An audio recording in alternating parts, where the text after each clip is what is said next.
Tender ম্যানেজমেন্টের এন্ট্রিগুলো কিভাবে করা হয় সেটা আরেকবার আমরা দেখে নিচ্ছি। WBPMS-এর যে টেন্ডার ম্যানেজমেন্ট যে মডিউল আছে সেখানে আমরা ক্লিক করলাম, এই উইন্ডোটা খুললো। দেখুন এদিকে এন্ট্রি আছে, তার নিচে আছে অ্যাক্টিভিটি ওয়াইজ টেন্ডার আপলোড, এটাতে আমরা ক্লিক করব। এই যে উইন্ডোটা খুললো এই বাঁ দিকে দেখুন সার্চ অ্যাপ্রুভড অ্যাক্টিভিটি, এর গায়ে আমরা ক্লিক করব। যে স্কিমগুলো আমরা এর আগে পাড়া বৈঠকে এন্ট্রি করেছি সেগুলো এখানে পাওয়া যাবে।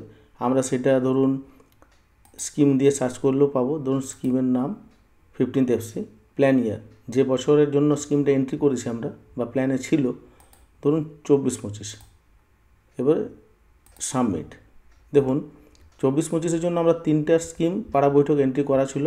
আমি এখানে এই 3টে স্কিমের টেন্ডার ম্যানেজমেন্ট এন্ট্রি অলরেডি করে দিয়েছি, কিন্তু এইখানে যদি আমরা এই অ্যাকশানে ক্লিক করি তাহলে এই স্কিমটি আবার সেখানে এর আগে যে উইন্ডোটা ছিল টেন্ডার ম্যানেজমেন্টের, যেখানে আমাদের বিভিন্ন ডেটগুলো বসাতে হচ্ছে, সেখানে চলে যাবে। ঠিক আছে,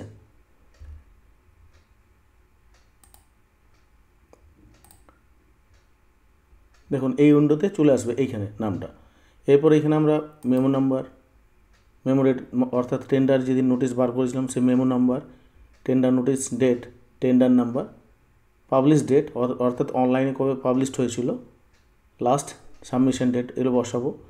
ডেসক্রিপশন, এখানে আমরা কিন্তু স্কিমের নামটাই বসাবো। সেটা আমাদের এখানে স্কিমটা যদি এসে যায় এখান থেকে কপি করেও আমরা এখানে বসাতে পারি।